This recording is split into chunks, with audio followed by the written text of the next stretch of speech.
ആകുമ്പോഴേക്കും ആഗോളതലത്തിലുള്ള ക്യാൻസർ കേസുകളിൽ 77% വർധനവുണ്ടാകുമെന്ന് ലോകാരോഗ്യ സംഘടന. പക്ഷേ ഈ വർധനവിന്റെ ആഘാതം എല്ലാ രാജ്യങ്ങളിലും തുല്യമായിരിക്കില്ല എന്നാണ് international agency for research on ക്യാൻസറിലെ ക്യാൻസർ സർവൈലൻസ് ബ്രാഞ്ച് മേധാവി ഡോക്ടർ ഫ്രെഡി ബ്രെ പറയുന്നത്.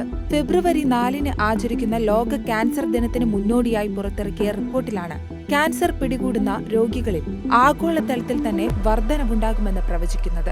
വരും കാലത്തിൽ മനുഷ്യർ നേരിടേണ്ടി വരുന്ന ക്യാൻസർ ഭീതിയുടെ തീവ്രത എന്തായിരിക്കുമെന്നുകൂടി അർബുദ ഗവേഷണത്തിനുള്ള അന്താരാഷ്ട്ര ഏജൻസിയായ IARCയുടെ കണക്കുകൾ സൂചിപ്പിക്കുന്നു.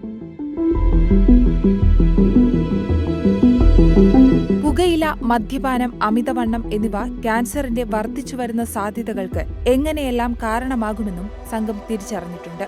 ഇതുകൂടാതെ ക്യാൻസറിനെ വിളിച്ചുവരുത്തുന്ന പാരിസ്ഥിതിക ഘടകങ്ങളിൽ വായുമലിനീകരണവും ഒരു പ്രധാന പങ്കുവഹിക്കുന്നുവെന്ന് ഇവർ പറയുന്നു.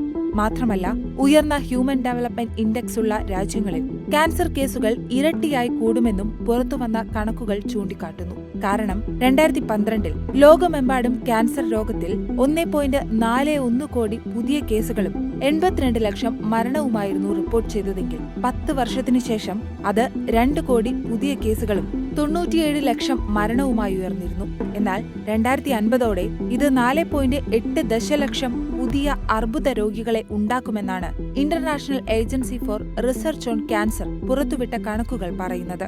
മരണനിരക്കിലും ഏറ്റവും വലിയ വർധനവ് ഉണ്ടാകുമെന്ന യാഥാർത്ഥ്യം ഇത് വ്യക്തമാക്കുന്നു. എന്നാൽ മുൻപ് പറഞ്ഞതുപോലെ ക്യാൻസർ കേസുകളിലെ വർധനവ് എല്ലാ രാജ്യങ്ങളിലും തുല്യമായല്ല അനുഭവപ്പെടുകയെന്ന് IARCയുടെ ക്യാൻസർ നിരീക്ഷണ വിഭാഗ മേധാവി ഫ്രെഡി ബ്രെ പറയുന്നു. ക്യാൻസർ രോഗത്തെ പ്രതിരോധിക്കാനും തിരിച്ചറിയാനും മാർഗങ്ങൾ കുറവുള്ള രാജ്യങ്ങളെയായിരിക്കും ഇത് കൂടുതലായി അപകടത്തിലാക്കുക. അതുപോലെ ഹ്യൂമൻ ഡെവലപ്മെന്റ് ഇൻഡെക്സ് കുറവുള്ള രാജ്യങ്ങളിലെ സ്ത്രീകൾക്ക് സ്തനാർബുദം കണ്ടുപിടിക്കാനും അതിനെ തിരിച്ചറിയാനുമുള്ള സാധ്യത 50% കുറവാണ്. അതിനാൽ തന്നെ ഗുണനിലവാരമുള്ള ചികിത്സയുടെ അപര്യാപ്തത മൂലം ഇവരിൽ മരണനിരക്കും കൂടാനിടയുണ്ട്.